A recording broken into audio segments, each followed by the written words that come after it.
This has been mind-blowing, hasn't it? All right, so round of applause for the organizers.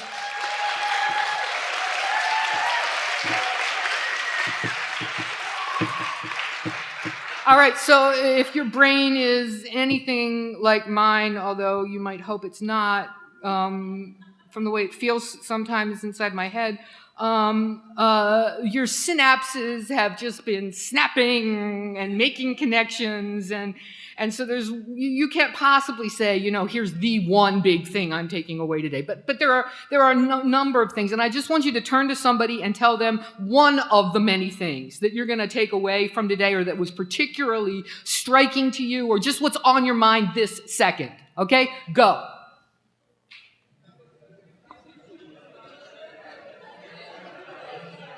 All right, and I'm hearing the noise just slightly die down, and we don't have that much time, and I don't want to at all trample on Breeze's time, so let's come back, but please do continue talking. I hope the bus ride back to Toronto is just going to be so noisy, which will be a nightmare for those who are introverts like me, but mostly it'll be good because you'll be talking, and you're going to carry this into your activism. I couldn't possibly hope to summarize the themes in all of the scribbled notes but all I can tell you is my scribbled notes are just filled with like arrows from what one person said to another person said. And then these stars, because this is a theme that came up a few times, and I can't even tell you all the stars. Mandy said, everything I say was already mentioned. But it wasn't. I mean, that was the beauty part about when she said that, because on the one hand, yes, people had been on that same theme, but everything was new and different. Like each time somebody said something, on the one hand, it was connected, it was sort of the same thing, and yet it was completely new and different. This was brilliant. This was beautiful. I'm so happy.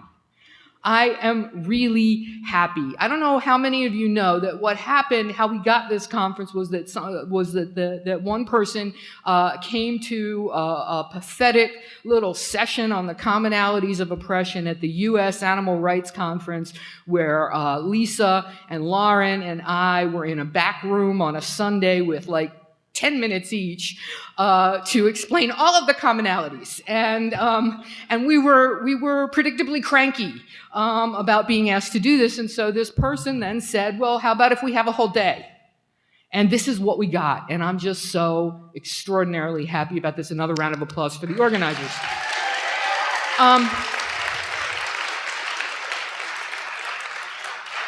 And you know what? We just scratched the surface. I mean, that's what's so amazing. There's so much more to think about and do. Because here I did come up with a few themes at least, and one thing that I noticed was that even though this conference was filled with extraordinarily intellectually stimulating ideas, and actually, even though people were talking in words that regular people can understand, this is actually really high-level theory that we've been talking about, but it hasn't been at all abstract. From the very first moment when we remembered the land, the material has been here with us the whole time. We've heard about land. We heard about bodies, from the cats on the bed to the hens in the battery cages. And speaking of cages, we've heard about human bodies in cages, but also human bodies blockading roads, and our bodies and their bodies, and our bodies in relation to each other and their bodies and the ecosystem. So it's all been very, very, very real. That makes me so happy. Next, I think I would call, if I had to call it something else, then the theme of the conference would be relationships versus profit. We heard about relationships, right? And so the person who welcomed us, I think not accidentally, had an experience with the cats on the bed and decided to sing the friendship song rather than the welcome song. Remember? And I can't help but see that as like very similar to Sharky, the former fighting rooster, making sure that I saw him before I left. And then we heard about the frogs and so many other relationships, caring relationships, but then also hurtful relationships between human and non-human animals. And then we were also thinking about our relationships to each other, all these questions about allyship. That's really about relationships, how to be in relationship to one another, how to be in right relationship to one another. And then Lauren, who said, extend your circle of compassion, right? And that would be a sort of another theme for the movement, for the conference, because whether it's asking feminists to extend their circle of compassion to non-human animals who are being subjected to relentless reprocentrism, or asking vegan animal liberationists to extend their circle of compassion to care about human animals, whether to care about farm workers, to care about chocolate. That's been a big theme. So it's been about extending our relationships and our understanding that there are many aspects of this logic of domination, and they are all fit together. Profit is one that kept coming up, and I think that's not an accident. And profit is a kind of pleasure, right? Nobody needs profit. What you need is a living wage, housing, groceries, yeah? Healthcare. Profit, that's extra. That's pleasure, and that's pleasure purchased with suffering, right? And it's a false pleasure. Any of us who know the joys of real relationships to other people, real relationships to other animals, real relations to the land, to the water, know that just like that cheap chocolate made out of slave-picked beans and then the fluids of captive cows, that's a false pleasure. I mean, it's fleeting, it's a little sticky. And that sort of brings me to another thing that Lauren said. I'm not, when she's asking vegan or animal activists, she says, I'm not asking you to give anything up. I'm not asking you to give up what you're working on now, right? That was the context in which she said it. But it made me think of how when we forego false pleasures for real ones, when we do the hard work of giving up privilege, and that feels like you're giving something up, oh my God, it does sometimes, it's a sickening process to really recognize your privilege, to really grapple with it.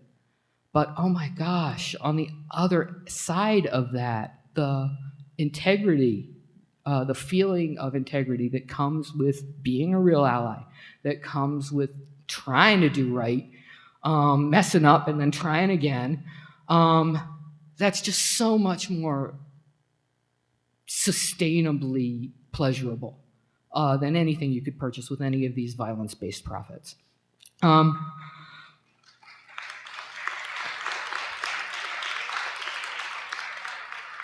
And so we come to the upside of intersectionality. And the upside of intersectionality is that it really is all connected. And what that means is that when you take, that you can come up with projects where you work on 2 things at once, 3 things at once. Also, even if you're only, it seems, working on 1 thing at once, it really is all connected to the others.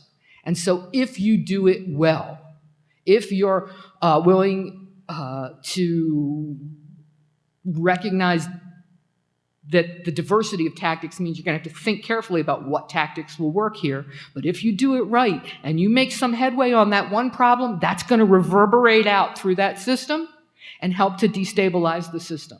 So that's the upside. Understanding that as long as you're mindful of intersectionality and you don't trample anybody else on the way, even if you're only working on what seems like one problem, you will be making progress against the whole system. And then finally, that it is all connected in that ecological sense as well. And that,